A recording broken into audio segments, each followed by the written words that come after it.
I was about to say episode 2. It's not episode 2. Episode 3. This one was, man, I'm still processing it all because there's like, it started out, I won't say it started out slow, but it started out with points that you were expecting, but it didn't play out like you expected. Yeah. Because the queen, who now I know her name because I copied, Queen Kane is her name.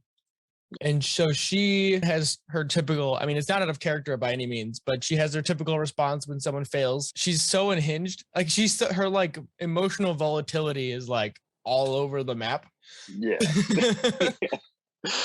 Yeah. I mean, that's what happens when people, or she has this like God complex, right? So no one can check her. So she can she's just however she feels or whatever she thinks, that's it. Like, I stubbed my toe this morning. I'm gonna like, someone's gonna take it. Yeah, that's someone's fault who put this here. Yeah, I was surprised, and they do a good job, I think, in this episode where they show that even though he failed finding the witches, and by witches I mean Jerla Morel, he, like, you hear the crowd chanting his name in the back, and he's, I brought back 100 carts of things they needed for whatever reason. I think in episode 2, she mentioned something about running out of resources or something. Yeah. There's like issues of supply basically. And so basically he did something that everybody really needed, but yet she's so single-mindedly focused for this guy for obvious reasons at this point that she's just, nope, not good enough. Clearly. Yeah. And then I just thought, like, some of the small details that we keep bringing up with, like, how she could tell his footsteps even though he hasn't been around in 20 years is wild. Yeah. I was saying, like, when you brought that up, I was like, it's insane how keen your senses have to be and tested how someone walks after not hearing them walk for 20 years. And she even noticed a difference. She was like, oh, you're walking with the limp now. You used to walk with she said it like, you used to walk even or something, now you walk to one side. I'm like, that's nuts that you knew who that was and that they're walking different after 20 years of not knowing. And so to me, that means she's a badass in her own way. You know what I mean? Because I feel like not everyone could do that even in that world. Mm-hmm. And 2, they must have been really close. Yeah. You know what I mean? Like, I got that sense there might be some sort of tension between the two of them, especially toward the end of that scene where he grabs her hand to kiss the ring, but she got startled. And I thought they acted that really well, because here you have this person who's basically an acting god, and yet she got startled. I feel there's a very few amount of people that could startle her. And the fact that he did it right there in this intro scene, it says something. I don't know. There's a lot going on with that scene, I thought. Yeah. It seemed like he loved her in a way. I don't know if that's like explicitly romantic, but like loves, like really cares about her, to the fact that he's like, I'm going to go out for 20 years on this quest to find this one person for you. Yeah. And come back and, I mean, essentially offer his life, even though he already did. Yeah. Like, if you think about it, he already offered his life, 20 years of his life, like tunnel vision on one goal. That was his only purpose. And he failed, and he was like, didn't even ask for forgiveness. Yeah. So their dynamic is interesting. And it's interesting because you brought up on this episode too, like a lot of times she'll have like tears, like she'll be crying. Yeah. Right. I mean, you're like, I wonder if people can tell. And I never even thought of that. It's an interesting point, but I feel like she's able to cry and show quote unquote a vulnerability because no one can see that. Yeah. So she's exterior, this hard, just godlike thing who's like, don't fuck with me type attitude.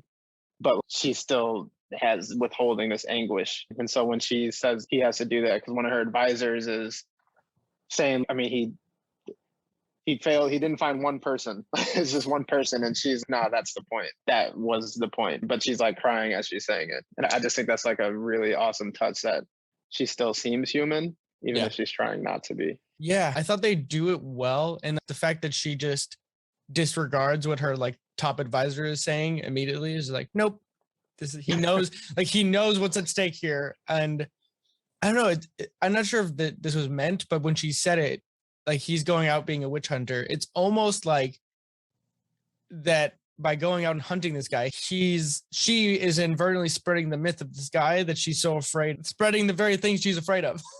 Yeah, no. So she's like fanning the fires in a roundabout way, and like basically Yeah. creating a platform for Drilla Morel to change the world and usurp her power or stranglehold on the whole thing. I don't know if that was like intentional there, but I was just like, oh hey, oops. That's like when you protest the, like when you try to use a modern example, when you try to cancel something too hard, you inadvertently give power to the side you're trying to cancel. Right. You give people a voice to say, you know what, I agree with that. And I think, I mean, you're spot on. That was really good. That was a really good picking that up, because I think that's exactly what happened, because she's so focused on this one person. I mean, you have to think even people like close to her are like, this dude must be serious if she's 20 years are going by and she doesn't care about resources and all this stuff is like falling apart around her, and she's only worried about that one man. So yeah, that was a good job picking that up. That was interesting. I was just gonna say, for me, this is how this episode felt for me, even up to this point. It was like, I think I said this on the last one, but the episode 1 and 2 felt set up. Episode 2 a little bit slower. Episode 1 was a great pilot, and how it just got the ball rolling right away. Like it starts off and it's fast paced pretty much the whole way through, but it's still setting things up, setting up the stakes. And then episode 2 serves as more like exposition, seeing where they're at now, and just building the information. So it's okay, now you have this. Episode 3 is okay, now we're in it. You know what I mean? This is what's up. Yeah. But yeah, I think I felt like this one set the tone, maybe. Yeah, for the rest of the season. Yeah. Yeah, for sure.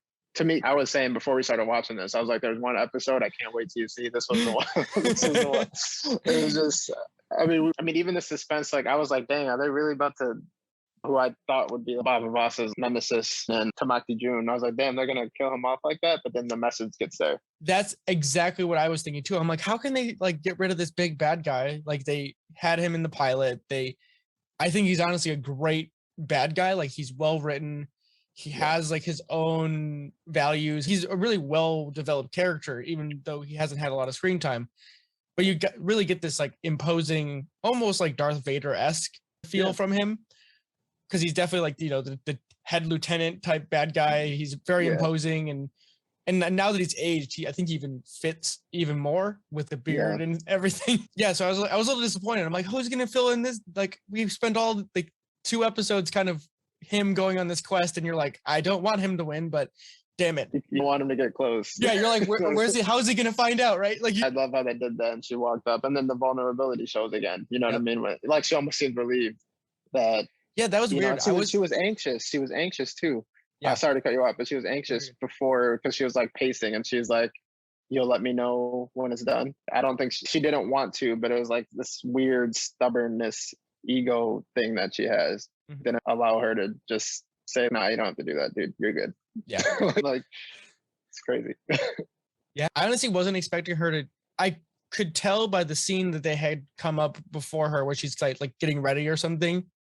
And I was like, wait a minute, that was weird. She looks way too unsettled than she normally does. And then all of a sudden, like right as he's like doing his little, it's almost like praying really. And then all of a sudden it's like the way the camera cuts too, if you pay attention, they do a really good job of not giving it away until the last second, because the camera's facing toward him, and it's all, you never get to see where, if he's looking forward, you never get to see what's that way. And then it's not until the camera jumps to the other side looking over his shoulder that you see the hood that the queen is wearing, and you're like, oh, he's good, he's saved. So it's like, I thought that was a really good, oh shit, okay, what's next then? Because that's when it cuts, you know? Right, yeah. And then you forget about it, because then, and this was a good transition in the writing, because they take you directly to another issue going on. You know what I mean? Going back to the village, I guess, settlement, whatever you want to call it, where they're camped. With the Baba Voss tribe, I guess. the Alkanis, I think. There you go. Yeah, that's the word.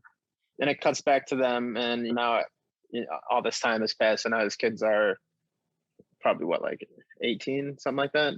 I think they say 17. I think they say 17. Yeah, because they said something about like 17 summers.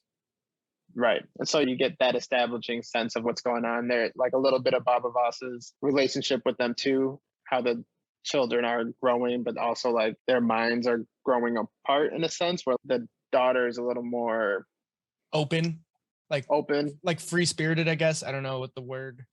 Yeah, maybe rebellious is a good one. She's like accepting her gift with sight. And she's, no, we have this gift. Let's use it to the full potential. Whereas the brother, I feel like this is home. Like, that doesn't matter. Shirley Morel isn't here. Baba Voss is here. You know what I mean? So it's cool how they're splitting their dichotomy there. And you can see Baba Voss kind of gravitates towards the daughter. Like, I think he likes that about her. You know what I mean? Yeah. I thought it was interesting how it opened up where she's hunting with Baba. And it felt weird to have Baba be kind of like more like this older parent in this opening scene after he's been this protector and kind of like leader, like war leader type for the last 2 episodes. And to see him being a little bit more like defensive and kept saying book words and stuff like that. Like, like I thought it was cool to have this difference, and then to see just like the growth in the children as they've been learning. They've been actually implementing the things they've been learning in some form, because she has a bow and arrow now, and nobody obviously has bows and arrows with the tribe, because they like it's not useful for any of them at all. Right. They're like, what is that? I'm pretty sure when she says it, I think Baba Voss goes, "What's a bow?" I might be wrong, but I think he says what. He's like, or he said like, these book words don't mean anything to me. Obviously, word would have no use, right? There's no practical use for them because they're not going to use that. It's interesting also that's her weapon of choice, because that just speaks to also how she is embracing her gift even more. Like, she could just use a sword or whatever like everyone else, but it's just more of a testament, a confirmation that she has this gift that no one else has. Now she also has a weapon that no one else has. Yeah. I think right after that hunting scene, they switched to where both the children are hanging out on the waterfall, which is where end of season or episode 2 had ended. And she puts an arrow and starts pointing it at, I think it's part of the tribe that's like by the water cleaning clothes or something. And she's like, I could kill any one of them right now. And her brother's, what the fuck are you doing? Stop threatening our people with arrows. Right. He's like, are you crazy? She's like, I could kill any one of them right now, and they would say it's something with the God flame or whatever. And even though we know that it's the sun, and it's, I don't know, it's such a strange dichotomy to have these clash of just assuming of past knowledge that we modern people also assume, but then you have this they're embedded in a tribal world where even if they tried to explain to them, they wouldn't even be able to comprehend it, just because their worldview is so different because they don't have sight. So they just can't. There's no way for them to be able to map it onto the reality they know. Right. Especially when you can't explain it with, like you said, sight. You just have to explain it with words. There's essentially a ball of fire in the sky. And they're like, so God flame. God. That's God flame. Like, no. Yeah. It's like, all right, whatever, fine. You're like, no, but yes, but also no. You're like, call it what you want, dude, whatever. but no, you brought up this point. I didn't even think about this. And so I was like, oh, expand on that, because that was interesting. Because we start seeing with the daughter, I forget her name, I apologize, it's probably in the summary notes, but I know the son is Kofun. Yeah. Haniwa. I'd say Haniwa. There it is. But with her, you start seeing this like superiority complex. Again, with her embracing sight. But not only is she just embracing it, but now she's she's looking down on people who, funny, that works, looking down literally on people who can't see.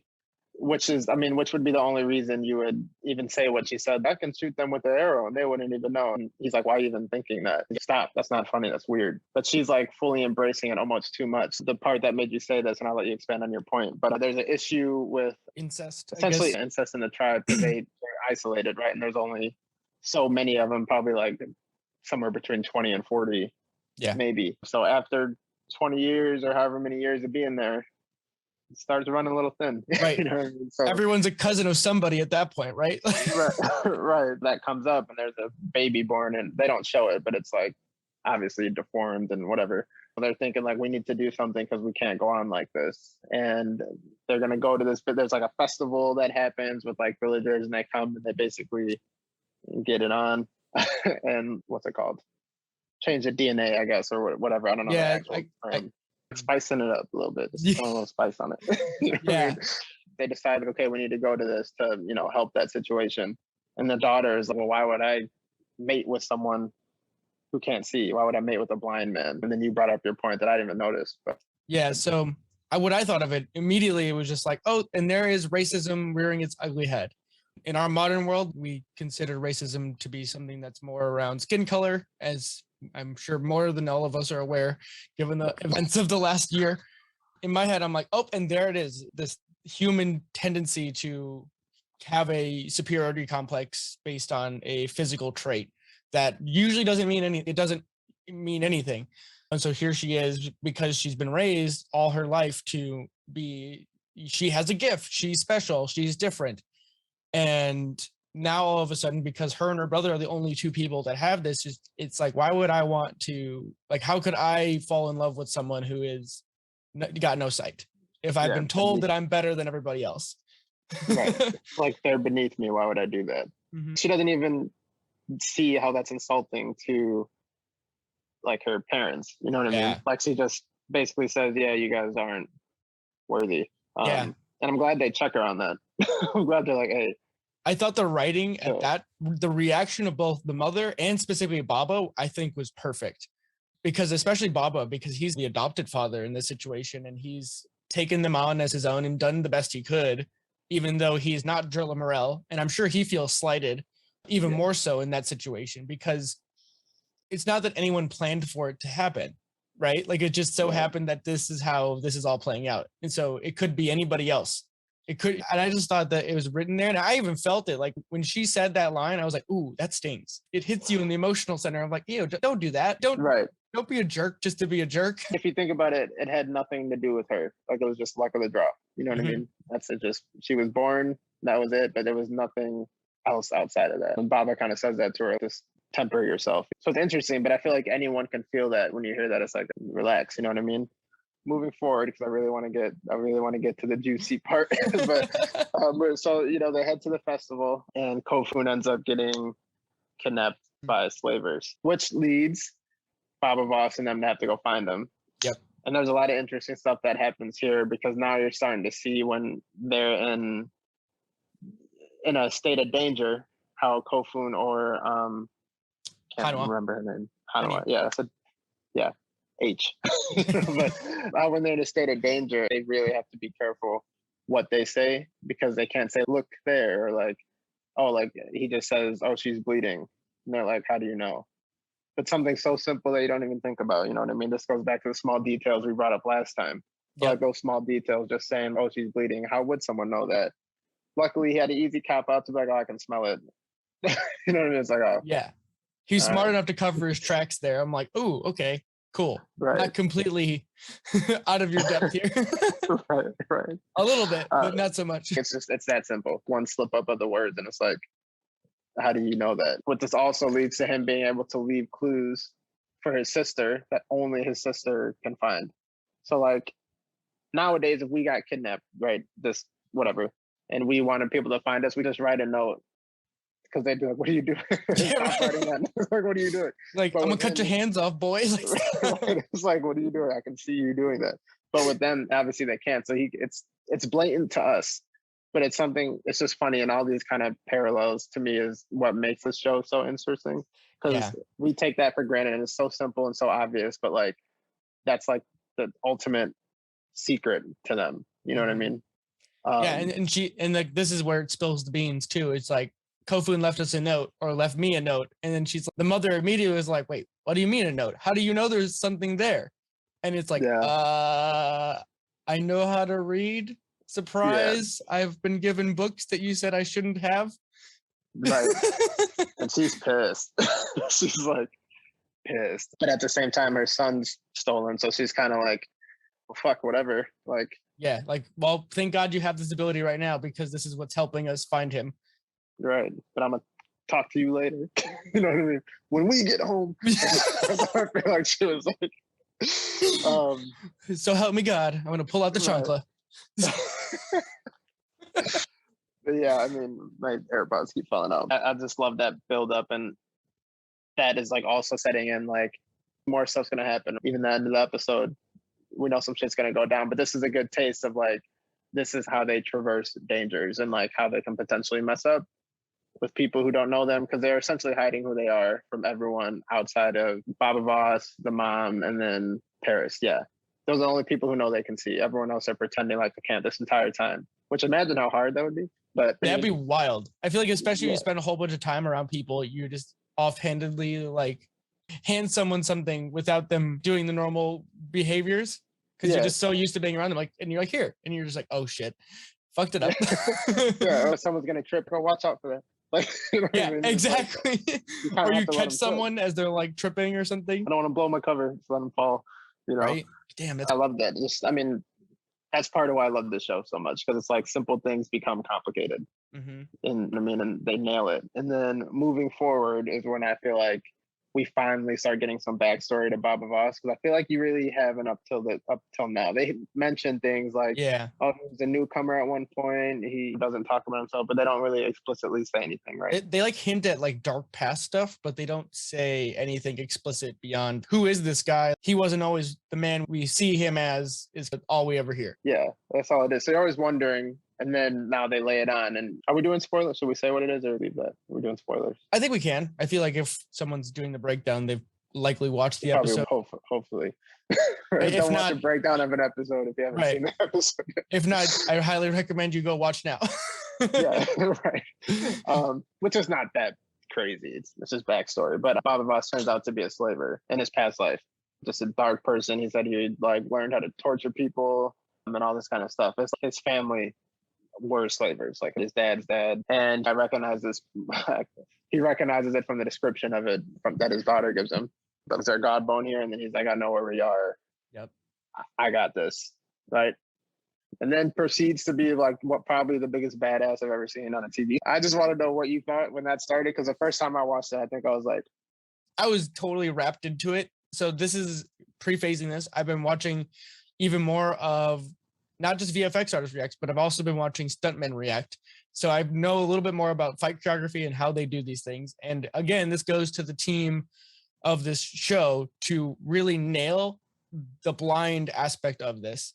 And the fun part I thought too is like the lead up of this, where he pukes because he doesn't want to be a murderer again and unleash the beast as to some degree. I don't know. It felt like I'm like, dude, we're gonna see some Wolverine like shit here. You know what I mean? Yeah. Like I want to. On that, my bad to cut you off, but on that note, I thought he was sick.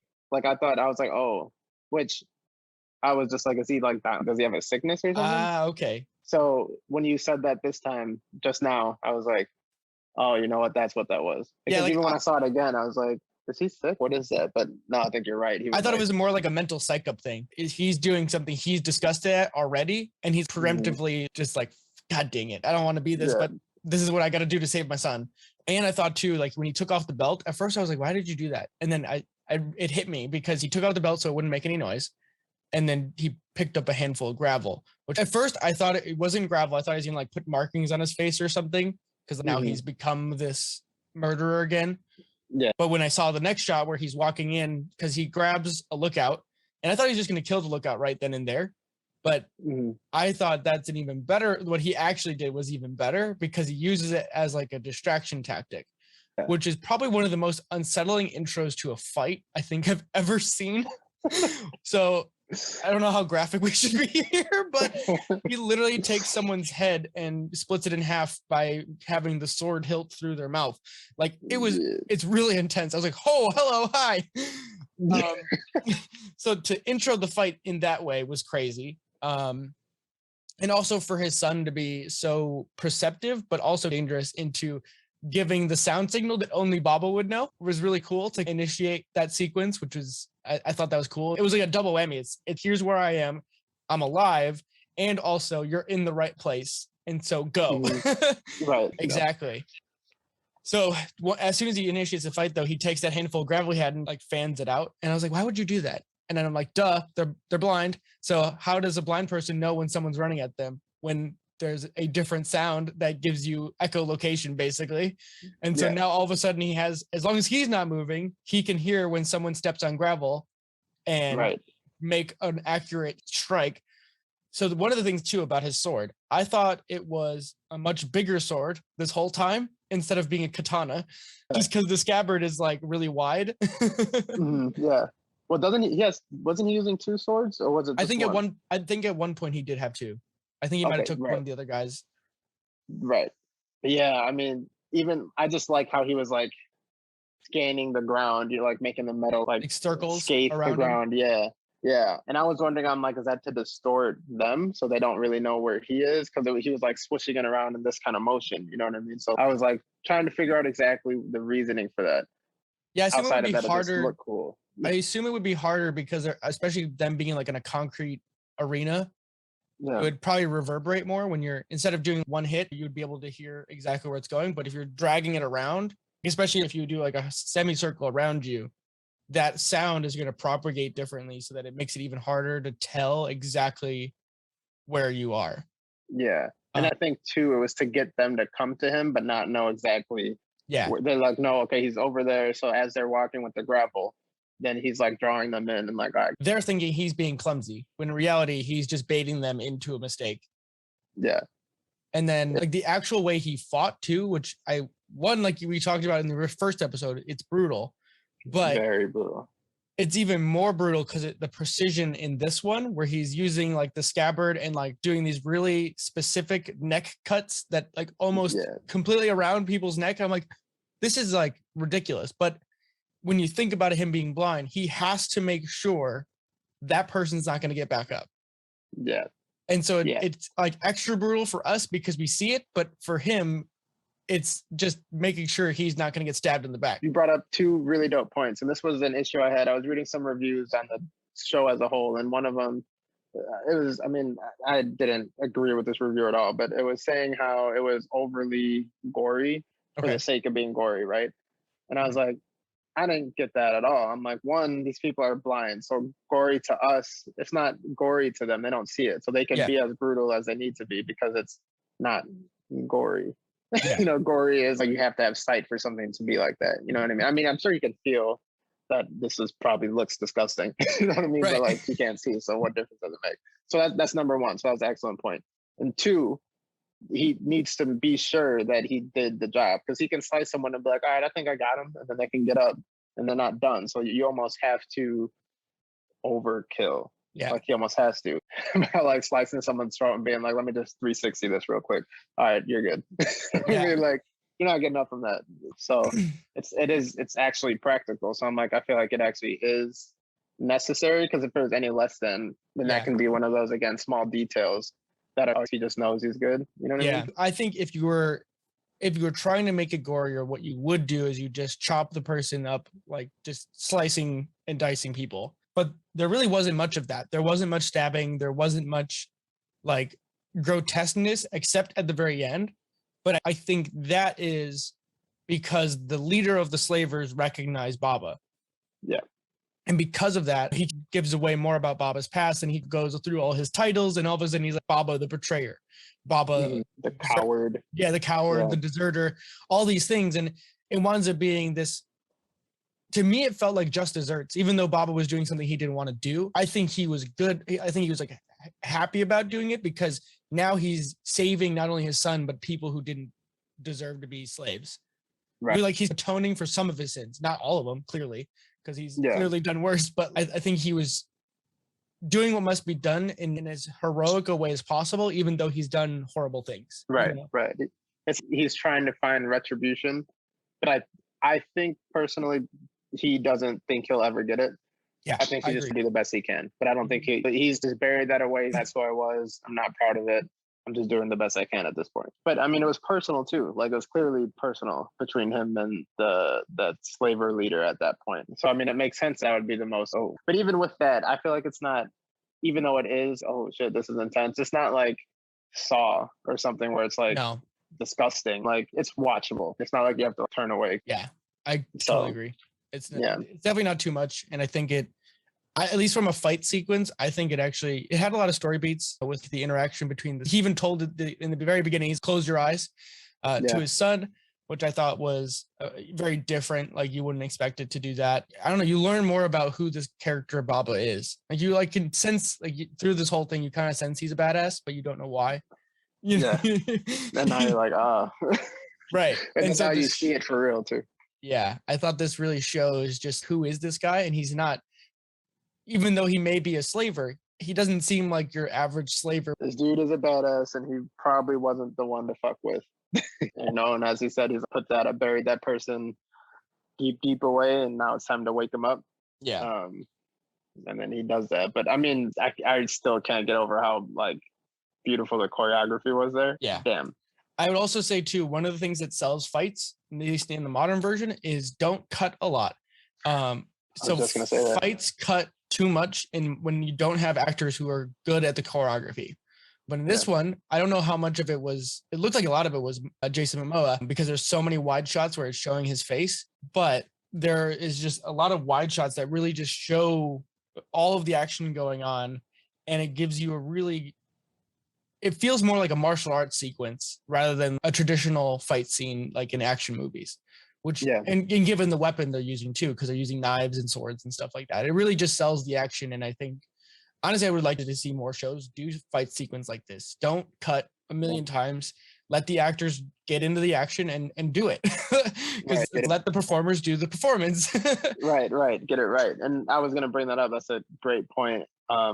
Very deliberate. So you can tell it's very deliberate. Yes. Because of how they fight is so unique to what we typically see. You know what I mean? Like the movements he's making and the gravel, and how how the other blind, people he's fighting, how they're approaching it too. You know what I mean? There's this one guy with I don't know what you call this weapon, but it's like a rope with a blade, right? Yeah. And he's like swinging it, you know what I mean? So like Baba can hear it. And as he's swinging it, you see Baba like reacting, and he's holding like a hostage. I think that he killed the guy already, but he like holds the body and throws the body. And the guy like attacks that. And then Baba, this is all one take. They don't cut here.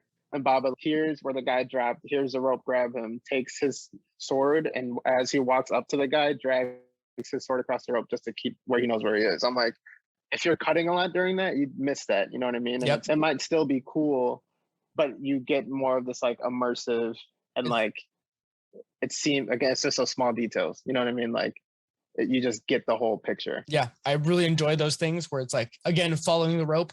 They've been doing this a couple times now, so it really just adds to that immersion. It's okay, here's like the tactics of what like a blind person does when you live in a world where everybody's blind. Like, here's how you use a skill gap or have a skill gap between people and show it in a real honest way. And I think this goes back to is like, when you cut a whole bunch, that's just, you don't have a good previs team. And so in this situation, they did a ton of work with the previs to get the fight sequence down and the beats they want to show, and film it like a dialogue sequence rather than just doing, okay, here's your fight sequence and go. Like, you really actually had a point to everything and say, okay, here's a problem solution, basically, is how you think about fight scenes. And so I think they just nailed it. I really do. It's much harder to do it that way. You know what I mean? Because if you mess up when you're doing long takes, you have to redo the whole take. But, when you're editing and you're editing through, you can just be like, okay, we're going to do this 15 times. If you mess up, just keep going because we're going to stitch it together. We'll edit that out for another take that you get it. Yeah. You can't do that when you're doing one. That's why, just if we're going to go into the one take even more, like, I don't know if you've seen 1917. You gotta see that. That'll probably be a separate podcast. We'll do it on the film deep dive, because that one I really do want to talk about that one. Actually, we should. If we do a film one, we should do that one, because you would love that movie, man. But it's the one take, whole movie one take. I mean, they have takes, but they're varied, so it looks like yeah. And then there's a show that's really good called True Detective. There's 3 seasons, I believe, but in season 1, it's Matthew McConaughey, and in one of the episodes, I think it's episode 6. There's a very long one take scene with Matthew McConaughey, and there's like a firefight. He's like going from house to house, and it's all one take. And I'm like, one take shots are just so, to me at least, so impressive. I agree. You know what I mean? Because again, you can't mess up. It feels more immersive for the audience.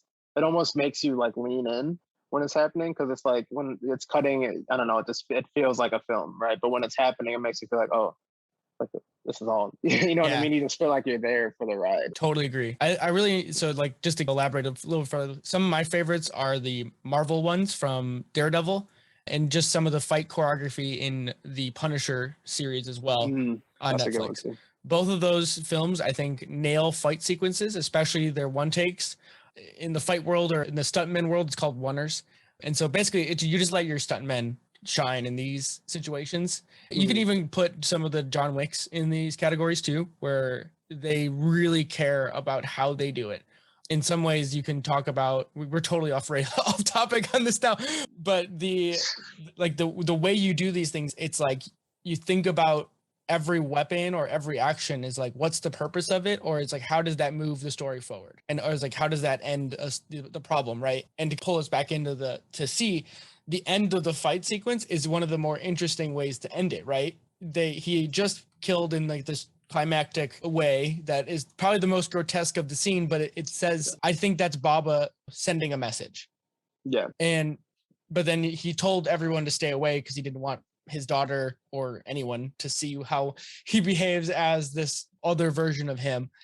But I noticed it in the scene right before he finished the leader, the body had moved and was kind of getting up, and then it cuts to the scene and this guy's running, and all of a sudden an arrow goes through the guy's neck, and you're like, oh, because immediately all the audience knows exactly what that means because they planted the seed earlier in the episode. Right.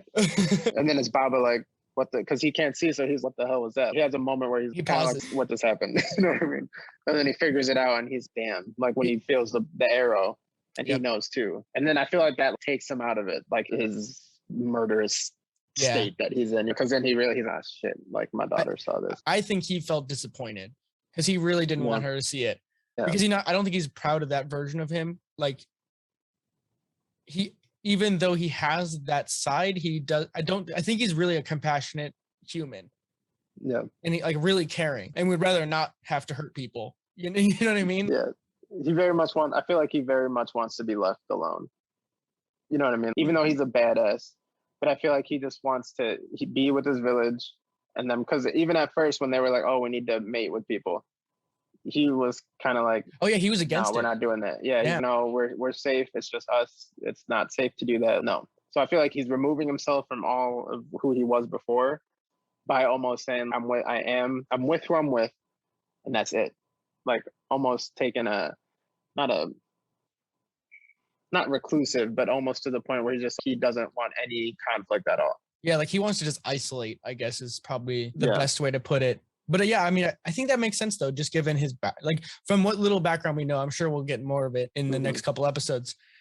From what it seems like, he seems like the kind of person that, because has such this dark past, the only way he can, at least in his view, the only way he can not do that or be that again is just completely just, nope, I'm not going to touch the outside world. Here's the people I want to be around. Here's the people I got to protect. I'm going to do all the things that I need to do, but I'm not going to go seek out this external whatever, because the external world means trouble. Right. And he knows who he used to be, and I'm not doing that anymore, which is interesting and adds a layer to him. Because I mean, at first you think, oh, this dude's a badass, but like, why? And now you're starting to like peek inside and be like, oh, this is like troubled hero. Yeah, he's been through some shit. But yeah, I mean, just moving forward with the episode, obviously they succeed. They head back to their village, and Margra ultimately decides that she's gonna tell her kids about Jordan Morel, and she's like opening to them accepting that part of who they are. And then as that's going on, everything's all good. Baba Voss walks outside the tent, and then how good their hearing is, he hears dogs barking in the distance. And from when they cut to before, when Tamakti June was like, oh, I don't have to kill myself no more. And then they cut away from it for the next 30 or so minutes.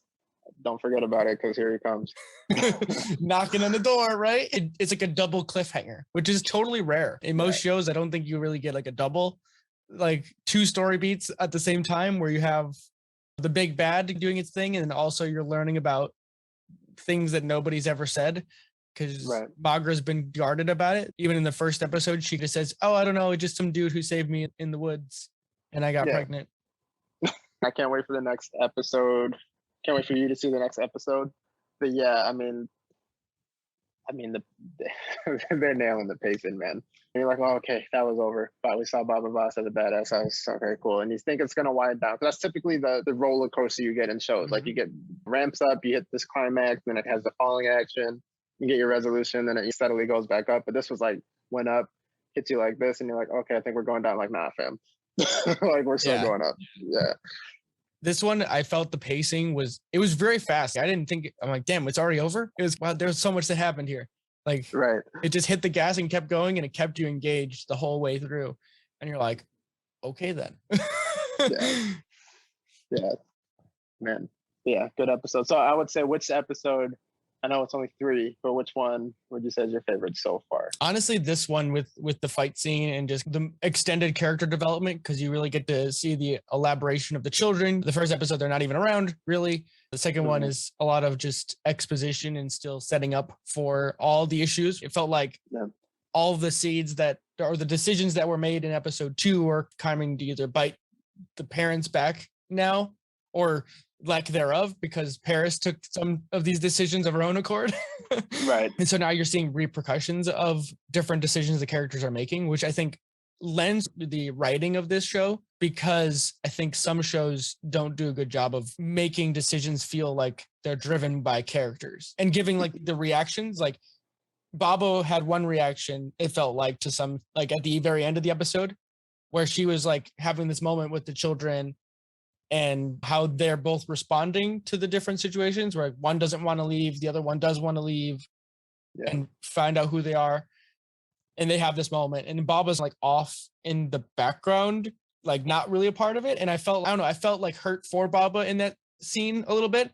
And then she's told, hey, go get Paris. She needs to be part of this too. And so it's like this very interesting thing where you really feel like all of these characters have been really developed to like, how do they react with the events going on, and not just making them as like generic, just, oh, well, if I was a person here, like you're really, it just feels really well done from an emotional standpoint. Yeah, no, and you're spot on. I feel like even now, I mean, we've only known the 2 kids for really just this episode, but you already know how they're going to react to certain situations. Yeah. And that's good character development. You should And I also like that they're not unified, really. Like they're very different characters, even though they're like exactly the same age, have exactly the same information. Like everything about them, they should have the same roughly temperament, but yet they're very different from each other. Yeah. Very good decision in terms of story for that, because it just adds another element that there's even between the world, all the conflict, external conflict, they have a conflict within each other, their family structure. They're supposed to be a unit. They're here to protect each other, but like even within that, there's conflict. And yeah, keeps going. But it was a beautiful story choice, and that's one of the things that the characters are defined. Like even the lesser characters, Gabber Vax, I think his name is, the snitch, essentially. I mean, he's only had so much screen time. And as you said earlier with Tamaki Jun, like it's not like they've dominated screen time, but you have a very good sense of who they are as a character. And that's so important. And again, small details leads to the immersion. You're not like surprised or like confused how they're going to react, even if and when there's a twist or something like that, or something unexpected comes up, Baba Voss being a slaver. It's like, oh shit, I didn't know that, but it's not character, right? And you have this sense that like this dude is a badass for some reason. Makes sense. Not that being a slaver is cool, but like badass in the sense of you don't want to fuck with him, but right, like he's someone that has seen the world. Like even if you would have told me he's a mercenary of some kind, I would not have been surprised. Or if you had some crazy twist where he was like part of the Queen's army at some point and served as a general, that would have been like, what the hell? Yeah, that would have worked. You know what I mean? But it still would have worked. I think it's I don't know. It's one of the cool things that I find, at least we could probably elaborate this toward the end, like when we're done with this whole series. But what I find interesting about TV shows is you get way more screen time to be able to elaborate on your characters and really flesh them out and give them this story and history and give them like, oh wait, they're like this, and you can let the breadcrumbs of like why they behave the way they behave and let it just make a stew out of it, where they just slowly let things drip through the story of like how they say things or offhand remarks when they're stressed. Right. No, I mean, you're spot on, man. And that's I mean, again, we'll get into this more at the end, but just quickly, that's one of the gifts and curses of film versus television, where film, you really have maybe 10 minutes, probably closer to 5 to get that across. Because you got to keep going. You got to get to the introduce, show the stakes, get to the point. You know what I mean? Especially if it's a one-off, like one movie, here's a story, that's it. Not like Harry Potter where you have it was 8 or 9 films to tell the story. But I mean, even those films are condensed stories. Someone actually made a point there, like it would have been really cool to have a Harry Potter TV show and each movie was like a season. And I'm like, that would have been tight. But you know what I mean? The difference is there, you can elaborate so much on these side characters who like just don't need the time. In a TV show like we're seeing, even though they're not dominating the screen, we've seen them from 1 to 3. We might have seen them for 20 minutes. You know what I mean? Maybe. But it allows them to dive into that person more because they have the luxury of time. Yep. Now the flip side of that is if you take that for granted, then have story holes and inconsistencies and stuff like that. So it's harder to map that out. It's like literally you got to map out who's what, how their decisions affect this, and it's a meticulous thing. But when you do it right, you get something like this. So that'll probably conclude episode 3. I'm all in at this point. I'm buckled in. Right. Yeah, you're hooking out. I've been telling you offline every time because so now season 2 is officially aired. And I'm like, every time I see a commercial now, because every time I go on YouTube or whatever, I get commercials for this. And I'm like, I want to watch it, but I want to keep it fresh. So I won't watch it. But like, bro, it's so hard for me because I'm like, I've watched this season already. You know what I mean? I'm like, I could start watching season 2, but like I want it to be fresh when we both go to watch it. So I'm waiting. I'm waiting. But yeah, I can't wait till we get there because damn. And then as mentioned on all the posts I did, so if people see different things or have different opinions, or I mean, honestly, have any other shows that you'd like us to do this for /movies, please comment wherever, and on all the things, because we'd love to hear your thoughts on it, and we'll bring them in. Maybe we'll either bring them in the following episode, or we'll bring them in like at the end, maybe do a viewers react type thing and just talk about different viewpoints that may differ from ours. That'd be kind of fun. Yeah. So that'd be great. And if there's anything that specifically you want us to pay attention to, if it's like dialogue specifically, something like that, anything, that'd be cool. Yeah. And it's always any and all things, and we're just trying to add our own little voice to something. Honestly, this show, this one thing I do want to mention is this show feels like it's been slept on because it's on Apple Plus or Apple TV. It's not everyone's go-to watching platform, but I really think this show deserves way more attention than it's gotten, because everyone I mentioned it to is, wait, what's that? Where is it on?